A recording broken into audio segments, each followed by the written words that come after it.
Okay. Okay, audio testing 1, 2, 3. Audio testing 1, 2, 3.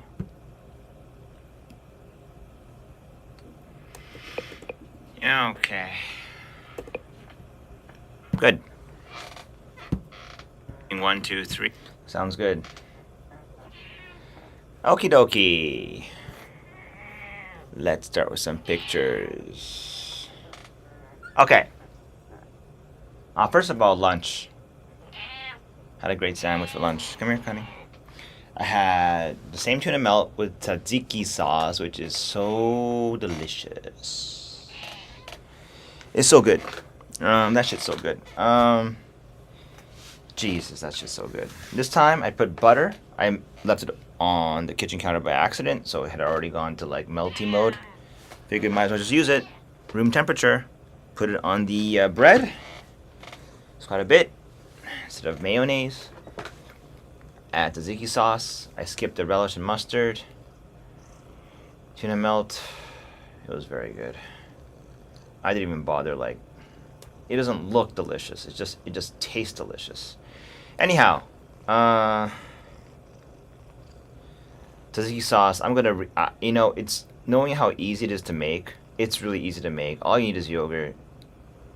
Any yogurt. Take any yogurt. Strainer bowl. Dump yogurt in, just carelessly, doesn't matter. Dump it in the fridge. I don't know, maybe you need the coffee filters, I don't know. But you just dump it in the fridge, leave it overnight. Tomorrow morning, dump the water. You got your Greek yogurt. Cucumber, just, it takes a little time. Grate it, not hard. Salt it, let some water leak out, squeeze it, with paper towel, dump it in. Olive oil,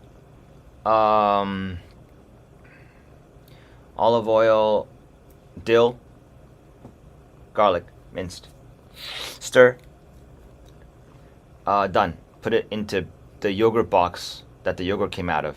And now you've converted a yogurt box into really delicious tzatziki sauce that probably lasts you about like 4 to 5 days. Why not? It's so good, that sauce. Jesus Christ. Anyway. Other random news. I finally logged into my investing account in Japan. Boy, they put up a lot of security measures. Last year, they enforced very strict passwords that require not only numbers, but punctuation marks. Wow. This year, you need telephone verification. Wow. Okay, like two-factor, kind of. Pretty insane. I'm guessing the number of people hacking and phishing for other people's investment accounts have gone way up. Because the wealth gap is widening, like the guy said. I can feel it. More and more people doing shit work, getting no money. Other people sitting on their asses, kind of like me. Just making money from investments. I had been out of the loop for 5 years, give or take, maybe 4 years. Last Olympics in 2020. Started to go crazy, insane, lost my mind, lost everything. But before that, I had already put money into stocks. I remember going insane over Palantir. Palantir! I checked it, man. Palantir. Some Reddit thing about how it's gonna fucking like make you a gajillion dollars. Well, it didn't make me a gajillion dollars, but when I opened that thing, I'm like, oh, I had this? Oh, right, Palantir. I forgot about it the whole time, right? I went on an emotional roller coaster with that one. Jeez, it started at $10 US. It is at $150, I think, current price. Just saying, I want to sell it for some reason. Hey, no one talked to their portfolio? I will. The fucking thing read plus $10,000 US. Like, that's nice. I could buy a GTX card or PC or whatever with it. Or Pokimane cookies. But I won't. Because I realized one thing. That's not really money, is it? Like, when you have an investment portfolio, I'd think of it as you got either all cash or you convert some of that cash into assets that are not cash. That's it. It's just cash conversion. You know, when you do pay for shit, you need cash, yes, for like pleb stuff. I think when people do big deals now, they trade in stocks. They don't trade in You know, it's like when, I don't know, people in PoE might trade you like one big item for another big item. You know, they don't have to trade in divines all the time. But Jesus, gold. Some people call me stupid for going to gold. Just my gut instinct. Holy, that's 3 times biggest winner. Okay, Bailey Gifford, mutual fund, loser. It's still up, but loser. Genetics, loser. Got caught in the FOMO. The longer, you know what I realized? The later on the investment, the worse it is. The more I thought about it, the more research I did on the internet, the worse it got. The earlier and more instinctive it was, the better. Props to my dad. He did tell me, son, don't worry about the daily ups and downs. If you feel it's a winner, just put your money into it. It will not matter in 3 or 4 years. I think he said like that, and he was right. It doesn't matter. Your little daily ups and downs mean nothing in the grand scheme of things. Yeah, they do, but they don't mean anything. The issue here is you got to trade something off. You either trade your sanity, or like, you know, because I went insane with the FOMOs going up and down. In retrospect, that's what drove me insane. Part of it, at least. So anyway, I put my money where my mouth is. When the U.S. stock market opens, Japan time, I may want to stuff some money into Alphabet, AMD, Amazon, just because the individual stocks I bought, it's only Palantir right now, it's the biggest winner. A lot because of the U.S. dollar too. The U.S. dollar makes a big difference, but I mean, like, I don't care, you know. I mean, there is currency risk, sure. But hey, look, you know what? You win either way, right? Because I'm holding Japanese yen. If the US dollar collapses, fuck yeah, I get to buy Apple iPhones and MacBooks for cheap. If the US dollar goes up, you know, I win. You know, you can't lose, really, right? I know Google, Amazon are winners. They're winners because they're so essential to everyday internet life now. Amazon being the delivery company is just too good. And then Google being like the YouTube owner, your Gmail address owner, and a plethora of other things that I don't even want to get into. But like their implementation of the smart AI search, I've been using it for the last like 2 months. It's so good. Okay? That's AI done properly. When they say AI, what is that? To my mind, why that's good is it's doing what you would have done anyway. Like you do a search, you want to research something, right? It then goes to many sites that they find reputable. Okay, maybe it even knows what you like. So if you want to be like biased and shit, they'll go to the bias sites and fetch you that information. But for me, at least, it goes to Wikipedia, a bunch of other like kind of like educational, reputable sites, and it just aggregates the data for you. You would have done that. You would have done that anyway. It saves me time. It's convenience. They're offering you convenience. By offering me convenience, I am hard pressed to go anywhere else for a search engine. I'll never do it. Now that they have this AI summary that's so good, I'll never even consider another, not even close. Okay? And if Google says, well, you know, if you got to do X, Y, and Z to use our AI over you, okay, I'll do it. I'll be your bitch. Okay? What you're offering me now is so fucking good. They got my Gmail address. That's my permanent address. How important is your Gmail address? It's important. Because I remember when I was trying to log into the SBI account. Oops. Why does it matter? Who cares? Yeah, I have an SBI account, right? So, right. They have to verify with your address, your email address. That's where they send your password reset and shit. Your email address, if you lose it, oh fuck, you're fucked, right? It's like your ID. It's like your ID number on the internet is like your Gmail or whatever email address you use. And I have been using gmail.com for 20 plus years. It has been reliable as fuck from day one. Has been through me through panic attacks, multiple girlfriends, 2 wives. It's been reliable, rock steady, never failed me, never went away, never said, oh, you didn't use it for 3 months? Goodbye. Someone else can take. No, they never did that. My email address is my email address. Google there. Oh my God. Google provides me streaming for free. Google provides me entertainment through YT. Group. The list goes on and on and on. I said if Google disappeared tomorrow, I'm very, very, very, very, very, very, very distressed. I'm so distressed. I don't know if there's even a reasonable alternative, honestly. If Apple disappears tomorrow, meh, yeah, kind of stressful. I mean, is it? I mean, now I can switch over to Android and be like, okay, and I'll just adjust. The way it looks now, we use Apple products because of the ecosystem. They got us years ago. Okay? iMessage, whatever. Your apps are on your phone. I don't know, man. How long is this going to last? Let me show you a picture. Might be more illuminating. Okay? Where is it? I'm going to find it here. Not this one. It's not that one. What? Again? Where is it? There it is. What is this picture, huh? Meaningless pic, right? Not meaningless. This is a graveyard, a partial graveyard of the MacBooks I've bought in the last decade that don't work anymore.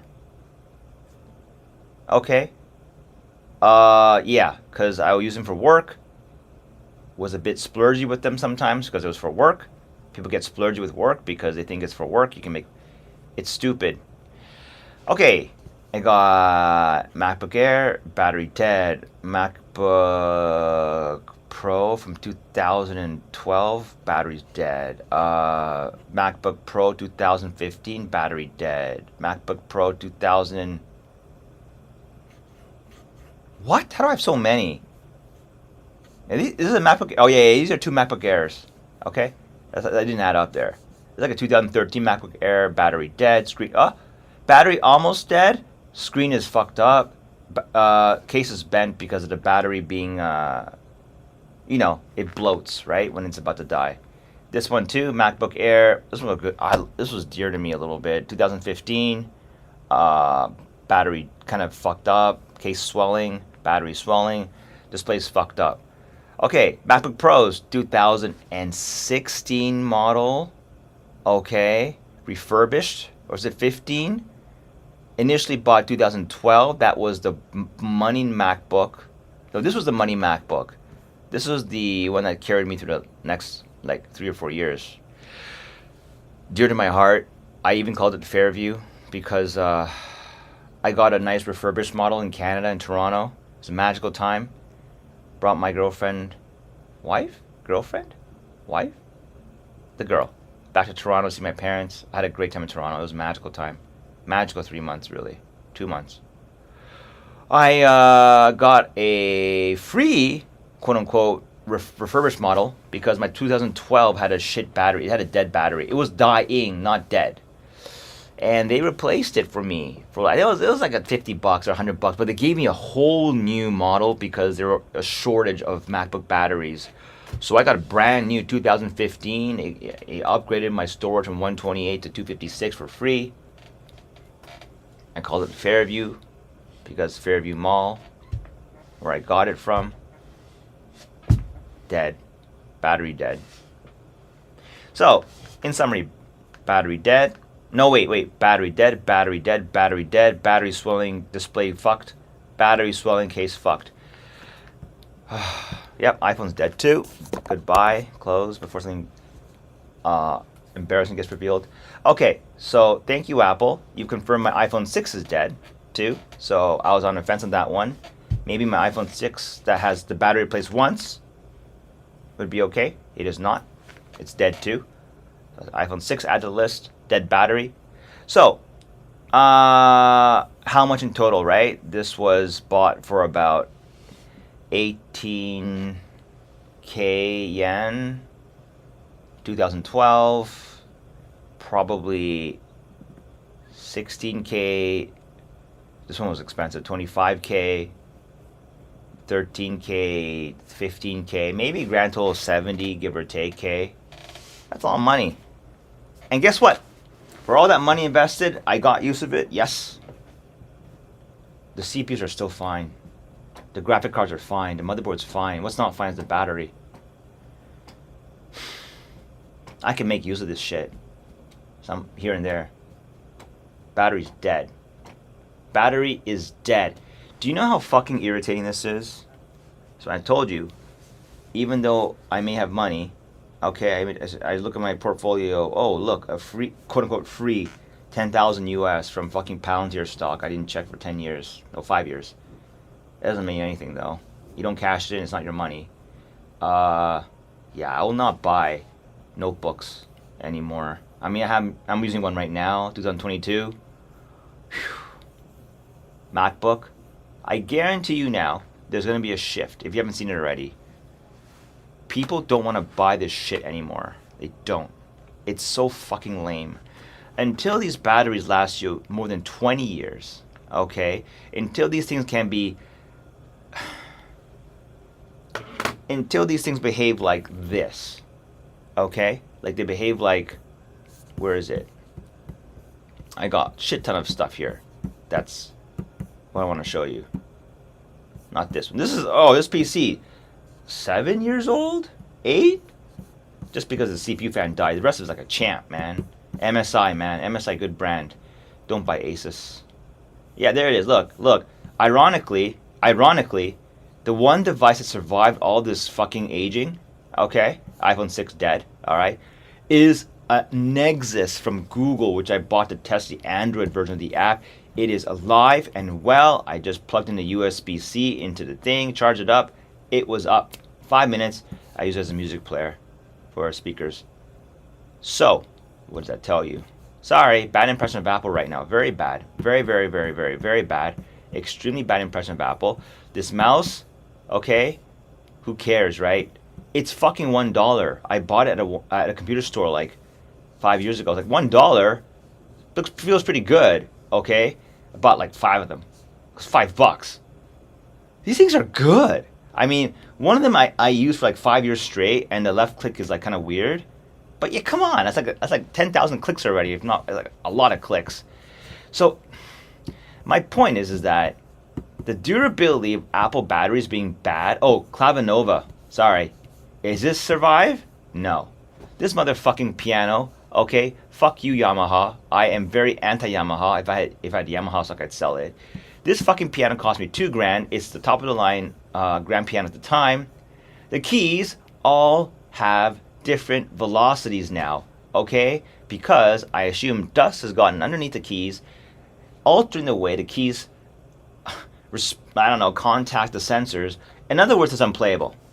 Alright? I'm sorry, Yamaha. I did not close this fucking lid every time I'm going to use the piano. I don't want to babysit this shit. I've got other MIDI keyboards that have survived tons of dust, do not have problems with velocity. What is your fucking excuse? I fixed this once. I paid money to a motherfucking dude. It was under warranty though.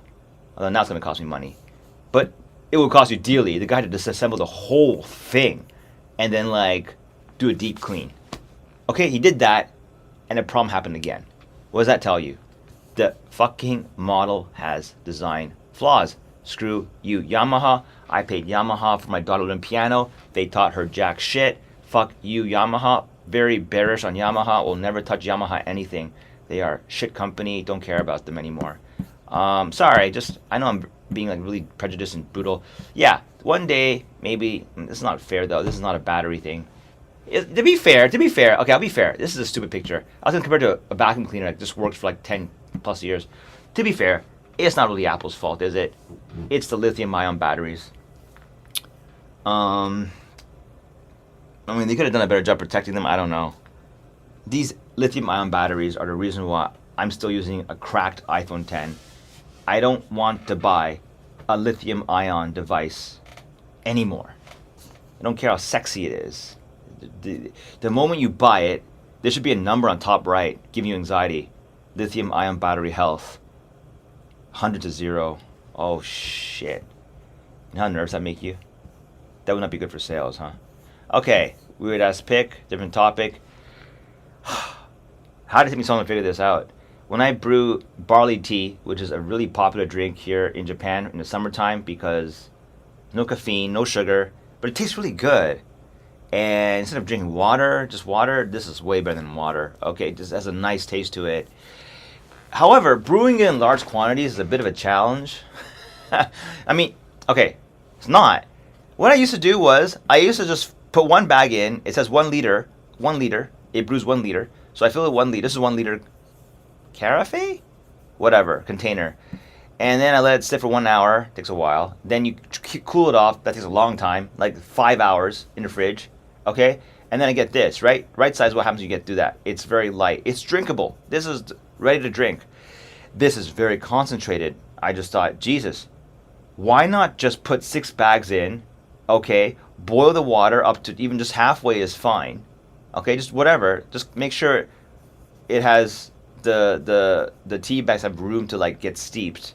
That's the word they call it, steep. I didn't know that. Steep means extract the flavor from the tea bags. Yeah. So boiling water will be 1 hour, according to the thing, right? And each one makes like what, like 1 liter. So 6 bags makes 6 liters worth in a very concentrated mix. Okay. Then you chill just a smaller quantity of liquid, having a concentrated mix of this stuff. Put it in the fridge. It takes a lot less time to cool because you have less liquid, and we don't. Science reminded me there, okay, when it comes to like cooking, you know this shit. That water has a lot of potential energy.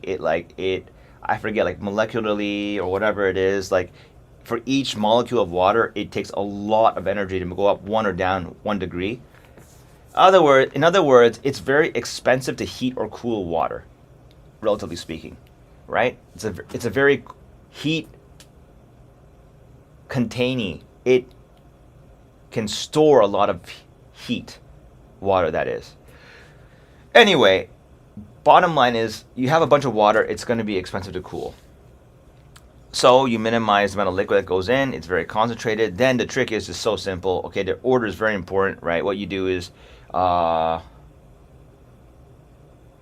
you pour like some water into a glass, and you dump this in, because maybe you forgot how concentrated it is, right? The easy way to tell is the order is important. If you pour this in first, into a cup, and then you add water, it may be still so concentrated. Like you pour water, like, oh my God, it's still dark. So what you should do probably better is to pour the water in first, then you pour this in until it looks like that, and then it's ready to drink. Just thinking, this is a very efficient way to make barley tea. You don't make the ready to drink one. You make the extract, and then you refrigerate the extract, and then the concentrated mix, then you put it in there. I just think it's really interesting. It's like science? I don't know. My wife used to just put it into a cold water and dump it into the fridge. This is the worst fucking way to do it, because it takes an eternity to steep in when you dump it into cold water. It will steep.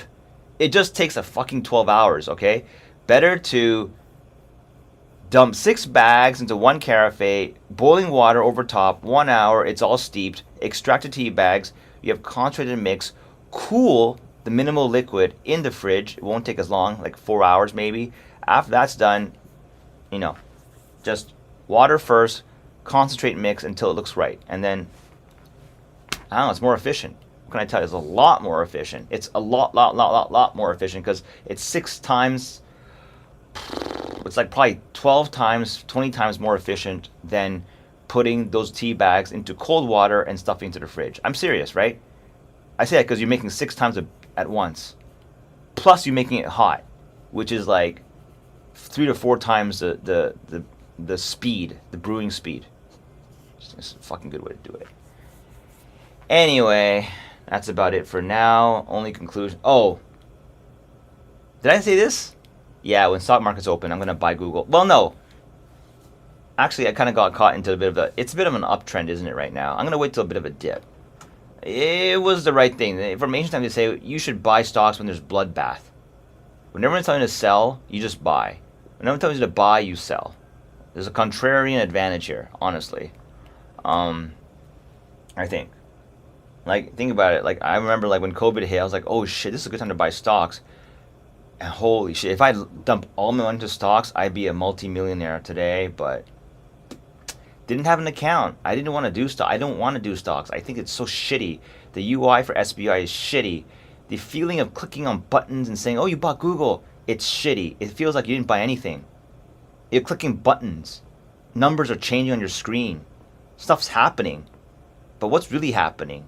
Nothing. You feel like, what? Okay.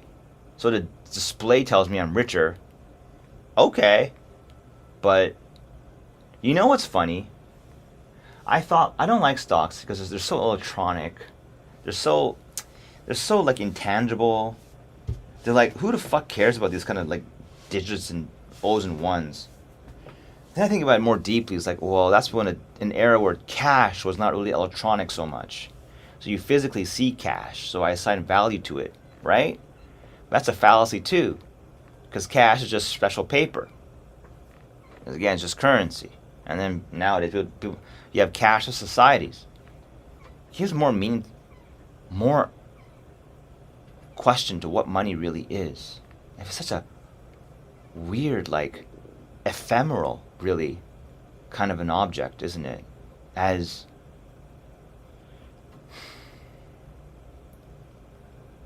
see, friendship, relationships, the people you love and all that, they're real. You can feel them. You can feel them. Even when they're not with you, you can feel them. Right? But you don't really feel money. What you feel is, I'm under a bind. I'm going to get you feel threatened. You feel either threatened, you feel comfortable, you feel empowered. It is the emotions that money imparts on you that is what's real. So let me give you an example. Take myself. If I was sweating bullets about ups and downs in the stock market every day because of the ups and downs, and I wanted to min-max my profits, and I went insane. I lost 5 years of my life and important people in my life. Was any of it worth it? Because money in that time was just anxiety. Anxiety, anxiety, anxiety, anxiety, anxiety. And for what? So today, I realize the gains. Wow, Palantir up? Wow, I made $10,000 US doing nothing. Make? Yeah, I didn't make anything. It's just a fucking number.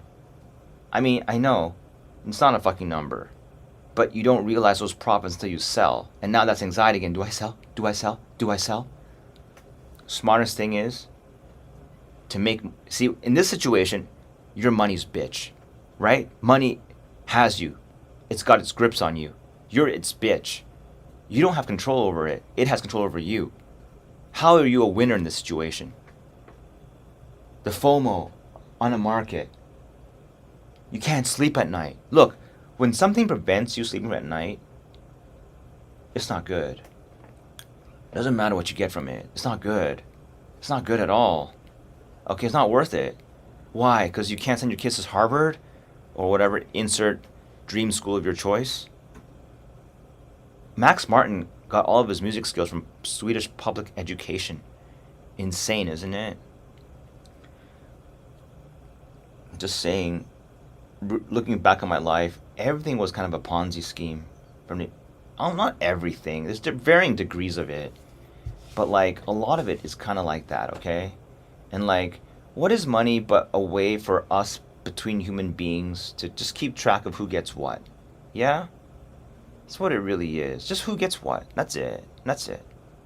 You know, our society as a whole can only produce so many houses, so many good things in a day. Okay? Who's gonna get it? Not everyone can get. If everyone got everything, then you couldn't do it, right? That's it. That's all it is. Money is just an assigning game, I think, in the end. Who gets what? And to obsess over that, that's when you're a money's bitch. You're a loser no matter what. Win or lose, you're a loser. But when you don't think about money, that's when you start winning, I think. Poor or rich. Right? If you don't have money, but you don't care about it because you find ways to live around it, you're a winner. If you're rich and you don't worry about money because you don't need it anymore, you're a winner. Okay? Flip side. Okay? You sweat the money every day. Stop up and down, up and down. Oh my god, oh my god. I missed out. Oh, my fucking phone. Oh, crypto. You're a loser already. Because money's got you by the balls. Right? It's like married to a woman who's really hot, but she's got you by the balls every day. You don't have no control over your own life. You're a loser anyway. Still, right? But Likewise, you can be poor and just think about money all day. That's fucking horrible too. Anyway, look at this fucking shit. Never goes away, huh? Thanks, Apple. I'm sorry, my old iPhone is not part of your elitist program. How I wish I could be with you in a little donut-shaped office and just insular and just how wonderful we are at Apple. We are just special people. Apple's got way too much money. They are sell, sell, sell. I don't have Apple stock. I'm just saying, like, if I did, I'd sell it right now. Fortunately, I think, I don't know, maybe I'll sell Palantir. I don't know. What the fuck is that company? What does that do again? Some weird, like, tracking people security? Whatever. Unless Apple changes something up drastically, yeah, they're kind of screwed, man. They're missing Steve Jobs. They're missing the quote unquote the guy who actually gets it and runs the fucking store, like the whole thing. They're missing that guy. Tim Cook is an operations guy. He knows how to run shit smoothly. Knowing what people are really wanting or what people would want is not his forte. And I tell you, man, first chance I get to abandon this Apple ecosystem, I'm going to go for it. I just don't want to be tied to it anymore. What do they offer me that's so great? What do they offer me that's so great? I'm just trying to think hard here. I mean, like I said, I always love doing it. If you don't do it, if you didn't have it, when you want to evaluate something, sometimes it's better to go to the negative side. Think about if you didn't have it, how you'd feel. If I didn't have Apple today, well, I mean, I'm pretty stressed because I don't have a cell phone or a computer now. I don't. My PC's kind of like under repair. But I don't care that it's Apple. I want something. My phone, I want a smaller form factor, durability, readable screen. Just don't fucking bug me. And then for both the computer and phone, just don't. I mean, that's where Apple software is a little bit superior, if you ask me. It doesn't really bug you at all. Like, this being the exception. Anyway, that's all for this afternoon's very sleepy and want to take a nap soon vlog. That's it.